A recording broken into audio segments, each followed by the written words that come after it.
Is judiciary exam very tough? ఈ doubt ప్రతి ఒక్కరికి ఉంటుంది మీలో అందరికీ కూడా. ఓకే, ఈ జ్యుడిషియరీ ఎగ్జామ్ అనేది is it tough or easy? IAS, IPS, civils, local group 1, group 2, group 3, group 4, ఈ ఎగ్జామ్స్ అన్నిటికంటే కూడా judiciary is very very very very easy. But మీరు ఎలా క్రాక్ చేస్తారనేది దేని ప్రకారం ఉంటుంది? As we already discussed, it depends on your discipline. మీరు ఉదాహరణకి ఓకే, ఈరోజు నేను ఈ సెట్ ఆఫ్ 10 సెక్షన్స్ ఏవైతే పర్ఫెక్ట్గా చదువుతాను. ఓకే ఓకే, పర్ఫెక్ట్గా చదువుకున్నాను లేదా? ఓకే, ఫినిష్ అయిపోయింది. ఓకే, అంతే చాలు ఈ రోజుకి. నెక్స్ట్ రేపు సార్ ఈ సబ్జెక్ట్ చెప్పారు, సో ఈ సబ్జెక్ట్లో నేను ఇన్ని సెక్షన్స్ కవర్ చేసుకున్నాను, సో ఓకే అయిపోయిందా? దానికి మించి ఒక్క ముక్క కూడా మీరు ఎక్కువ చదవద్దండి.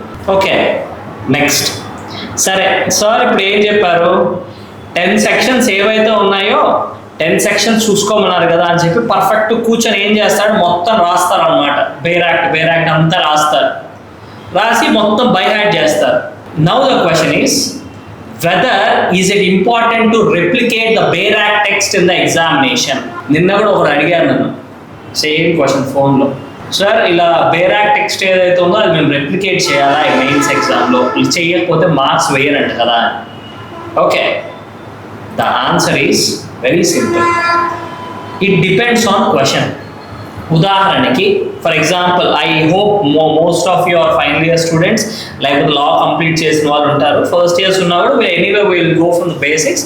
బట్ మీ అందరికీ తెలియాల్సింది ఏంటంటే, first what is a mens rea అన్నారు అనుకోండి, మీ అందరికీ తెలిసిందే మెన్స్ రియా అంటే ఏంటి? గిల్టీ మైండ్, లాటిన్ టర్మ్లో మెన్స్ రియా అంటారు. ఓకే, డిఫైన్ మెన్స్ రియా, ఇది క్వశ్చన్. ఎప్పుడైతే క్వశ్చన్లో మీకు డిఫైన్ అని వస్తుందో అప్పుడు మాత్రమే మీరు బేరాక్ టెక్స్ట్ అనేది రెప్లికేట్ చేయాలి. ఈ డిఫైన్ అని ఎక్కడెక్కడ ఉంటుంది? ఎవ్రీ సెక్షన్లో డెఫినేషన్ క్లాజెస్ ఏవైతే ఉన్నాయో అవి వరకు మాత్రమే మీరు రెప్లికేట్ చేయాల్సి వస్తుంది తప్ప మీరు కంప్లీట్ యాక్ట్ అనేది క్వశ్చన్ వైజ్ సెక్షన్ వైజ్ మీరు రెప్లికేట్ చేయాల్సిన అవసరం లేదు. అది హైలీ ఇంపాసిబుల్. ఈవెన్ ఎవరైతే వాల్యుయేట్ చేస్తారో వాల్యుయేట్ చేసే వాళ్ళు కూడా బేరాక్ట్ ముందు పెట్టుకొని వాల్యుయేట్ చెయ్యరు. ఓకే, సో మీరు ఏదైతే మీనింగ్ అంటే మీకు అంతరార్థం ఏదైతే తెలిసిందో దాని గురించి దాని వరకు మాత్రం మీరు ఎక్స్ప్లెయిన్ చేయగలిగితే చాలు.